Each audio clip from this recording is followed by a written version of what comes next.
That a lot of people do is they don't use a since and for with the time range correctly. For example, incorrect use of since and for with present perfect. If I'm telling about a time, I need to be careful whether I'm going to use since or for. If I'm using for, I need to use, I can say that he's having hypertension for 10 years. All right, then I need to use for. If I'm mentioning an actual date, he has a high blood pressure or he has hypertension since 1998. If I'm giving the actual date, then I need to use since. But if I'm saying that he has hypertension for 10 years, then I need to use for. If I'm just referring to the years, then for is used. We need to use for. If I'm referring to the actual date, then I need to use since. And it is important, and it's a very easy mistake to make in OET writing. You are enjoying this video and you are learning something. If you haven't gotten your pen and paper, you still have time. Take your pen and paper and write down these things. Practice making sentences with these things I'm saying, the articles, present perfect, or use of past simple, or joining words. You need to write it down and practice using them every day. Practice using them in your OET letter writing every day, then only you can learn. Without writing it down, you are not going to learn. If you watch the video and you say yes, I know that, and you don't practice it, it doesn't make any difference, and you are just wasting your time. If you are writing it down, if I write it down what I was doing in my OET letter writing, if I'm watching any YouTube's video, or if I'm watching any class, I would write the information that they were giving, such as if they are talking about present perfect, I'll write it down and I will make sentences about that, and I will practice it how I'm going to write it in my letter. And I would usually make like 20 sentences using that word.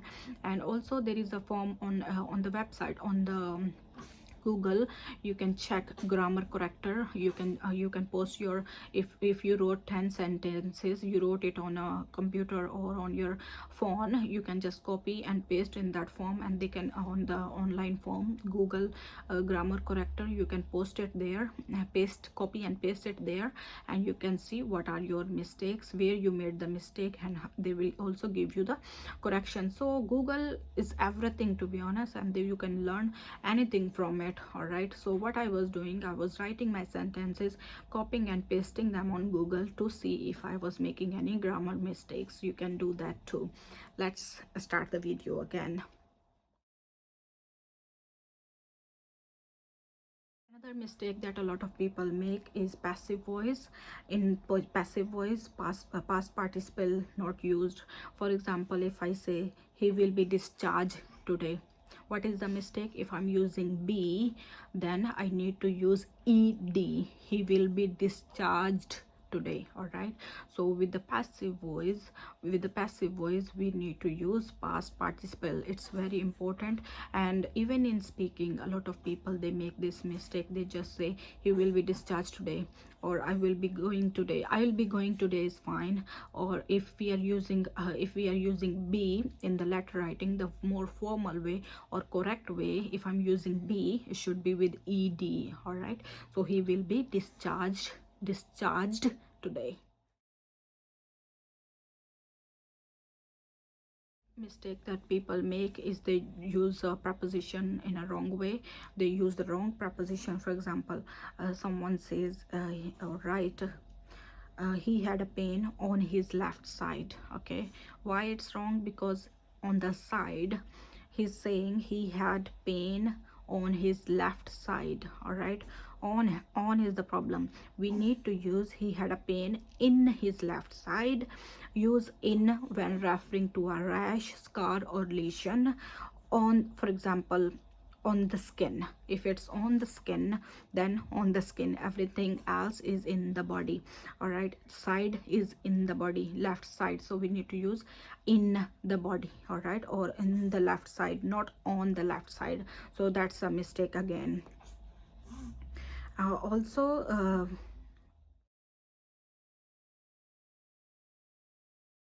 There is another mistake that people make, wrong form of the word used. For example, patient complaint t and with the complaint, patient complained of.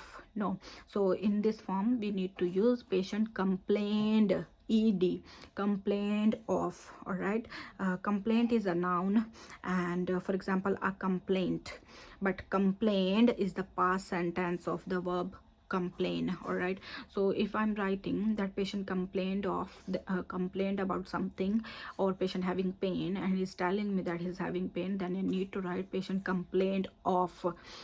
If I'm writing the complaint was made, then I need to use complaint with the t. All right, because complaint is a past form of complain, and the t with the t is a noun, and we need to use it correctly in the letter writing. You need to remember is lost. Lost is a simple past or past participle of the verb to lose. All right, for example, patient's weight loss was 5 kg, or patient lost 5 kgs. All right, so you need to use it correctly.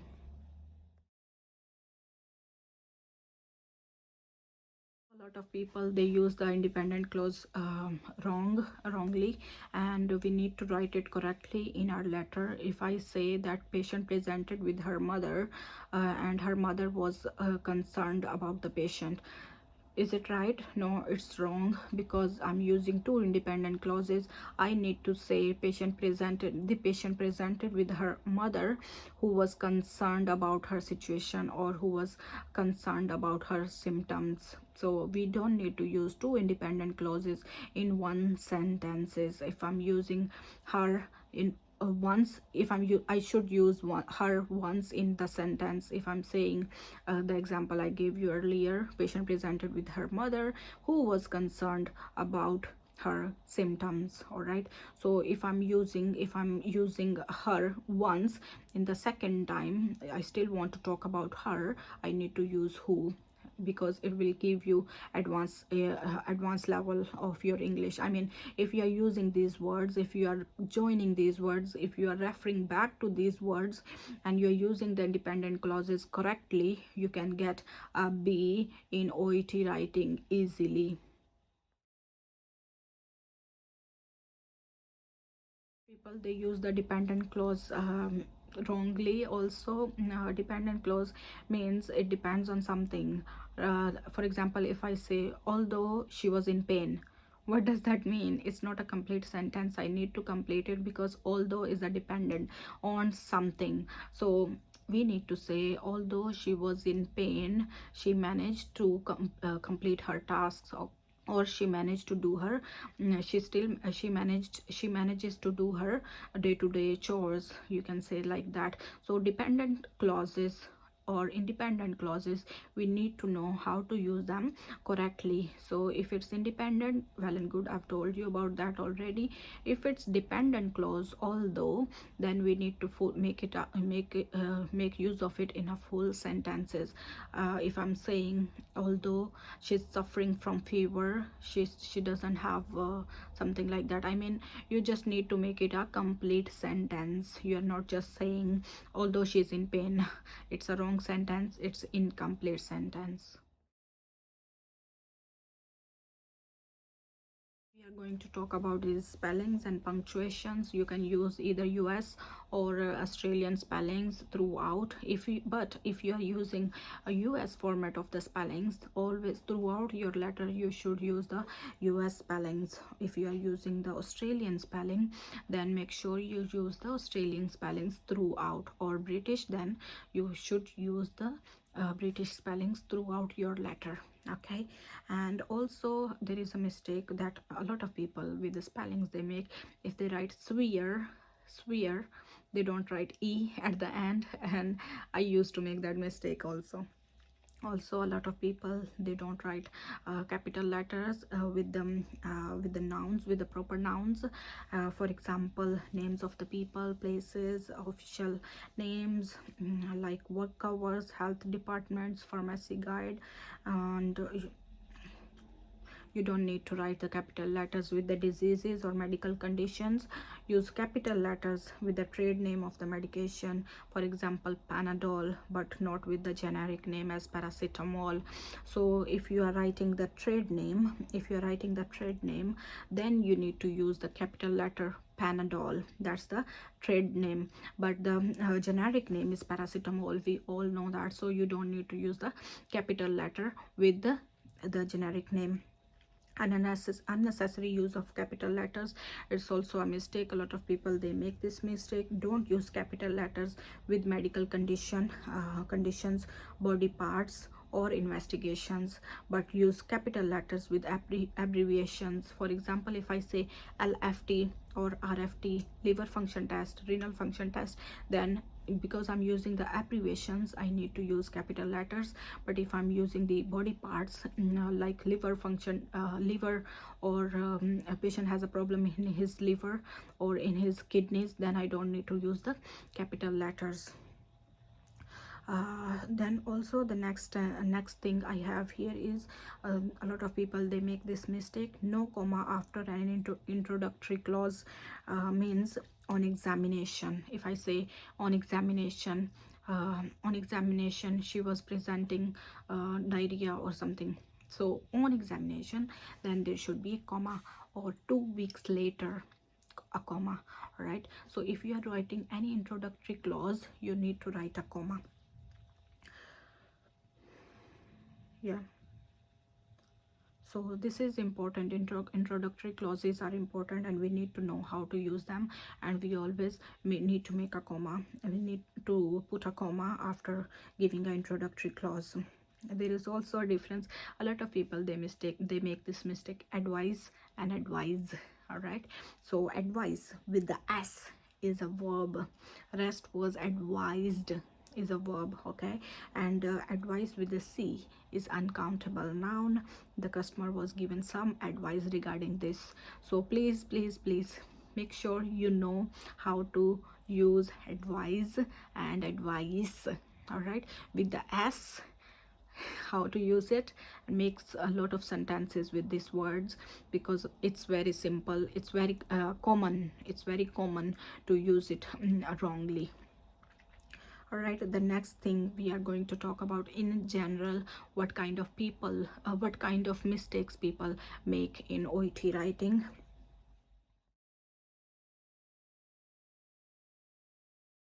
Another mistake that I want to highlight is about patient social history.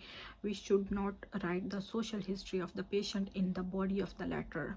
What I mean by that is, on the top of the letter there is a section, right, regarding RE, and then we write patient name, age, or if they are married or not married. Okay, you can save words by writing these things on the top in the re section.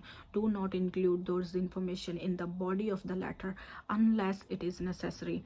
I mean, if the patient is having emphysema and the patient smokes, then you must include that information in the body of the letter, in the paragraphs. Okay, but if it's not related, you should write it only on the top bit, only in the re section. All right, so if people, a lot of people, they do make this mistake. They write the social history in the body of the letter and they fail OET writing.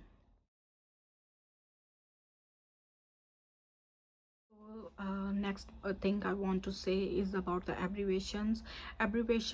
Using abbreviations, it's all right, but it's a difficult thing. How? Because we can use the simple abbreviations like BP, ECG, we can write them in our OET writing, it's perfectly fine. But if I'm writing about a medication and I say BD, patient was given paracetamol, BD, maybe the examiner doesn't know what is the meaning of BD, because they are the examiners, English examiners, they don't know medical terms. So they need to think about, they just check your letter as a reader of English teacher, or as a reader of an English examiner. That's it, they don't know medical terms. So if we are using these words, BD means you need to explain it. You can write twice a day. All right, you don't need to write BD. Or what you can do is, in the when you use the word first time, you can write it in full and in practice in bracket bd. All right, twice a day in bracket bd. So the next time you can use the abbreviation. Or if I'm writing about congestive cardiac failure, I can write congestive cardiac failure and in bracket ccf. All right, and next time when I use that word again, I can write ccf, and it's perfectly fine. It's in the criteria and you won't be penalized for using the abbreviation if you have mentioned it already in your first paragraph or in the first linings. What is the meaning of that word? The following paragraph, in the following paragraph, you can use the abbreviation. It's perfectly fine. So a lot of people write the patient's full name throughout the letter. It's wrong. In the re section, you write the patient full name, first name and surname. For example, Mr. James Smith. Okay, and in the following paragraph, when you start writing your letter, you can say, I'm writing about Mr. Smith. Okay, that's his surname. You don't need to use patient full name again and again. All right, you can just say, I'm referring Mr. Smith, or I'm writing to inform you about Mr. Smith. But in the re section, you can write patient's full name, patient full first name and the surname. In the paragraphs, you can just write Mr. Smith. You don't need to write the patient name again and again. You can just say he or the patient. Also, always use the surname of the patient. We don't use first name unless patient is less than 18. If patient is less than 18, then we can use the first name. But if they are senior, if they are above 18 years, you need to write the surname of the patient. Okay, you only need to say Mr. Smith. You are not going to say Mr. James. Keep in mind. Lot of people, they use the wrong titles. I mean, if the lady is married, then you need to use Mrs. If it's single or a girl, then you need to use Miss. All right, but again, it's a woman, lady's choice also what she wants to be called. But mostly it will be written in your question what they are referring that lady to. I mean, what they are saying, what is the title of that lady. If they wrote Mrs., you need to write Mrs. also. If they wrote Miss, you need to write Miss also. So keep in mind, married woman, we need to write Mrs. Unmarried or single or girl, we need to write Miss. Also, a lot of people, a lot of students, they write the overly used sentences or overused phrases. For example, a lot of people, they write, my main concern is. Almost every student, all candidate, they write it. So you need to write something unique, something different, in a decent way and in a practical way and in a correct form, in a correct grammar. So you are not going to follow the other students, you are not copying them. You can use the different words, different phrases to stand out. And you can write also, you can write like this expression is not wrong, but a lot of people, they use it. So they'll give you less marks for that you are using overused phrases or overused sentences. You can say that please be aware that patient requires, or patient, please note that he needs a surgery, or please note, or patient requires. You can use the unique sentences just to stand out.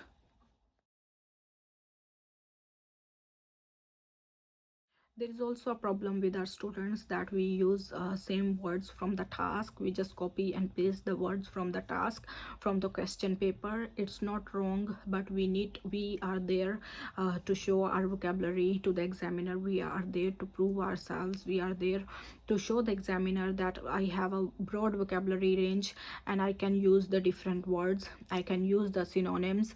So you need to show the examiner and use the different words and use the yes, different synonyms to that words. And do not copy and paste the words from the task, from the examination paper. Always use different words, always use the synonyms of that word.